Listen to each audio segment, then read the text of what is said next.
Hello, Francis McShane here, and I'm going to just show you a couple of little improvements that I've made to the way Door Plus cuts openings in walls. I'm sure you know already that it's possible to cut an opening. I'll just quickly show how that happens. Just click on Cut Opening and OK the wall thickness, and bingo, there you have nicely cut opening in the wall. But just step back from it. What happens if the door isn't quite perfectly on the wall? Maybe it's sitting there. Maybe that's because, I'll just show you the whole thing.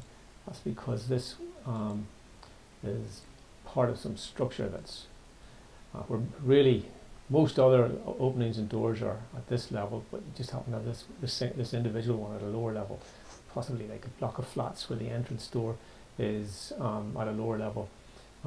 Given access to basement areas and with a little stair up to the rest of the block of flats, that kind of thing. I'm sure you've seen it before.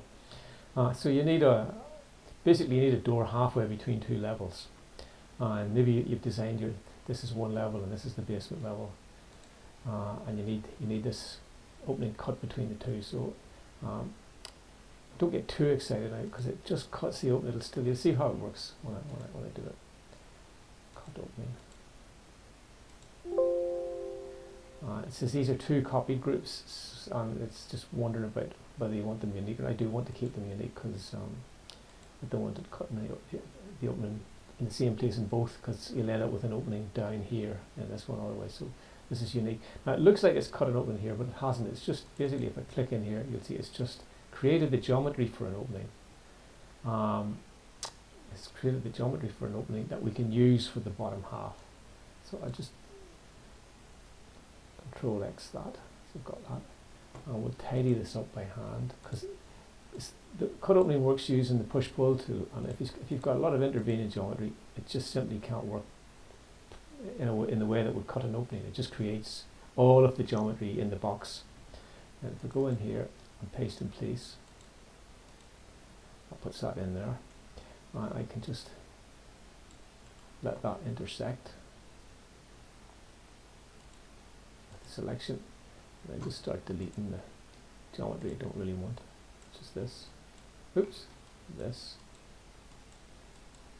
and then we can orient our faces.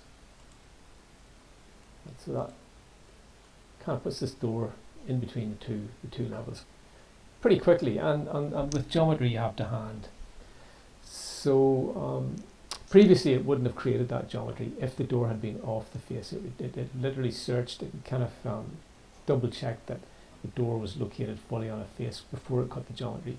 But I decided that was a bit kind of autocratic of me, and that I'd let it create the geometry, and the geometry would be there for a user to use. So I hope you find that interesting. Thanks very much. Bye bye.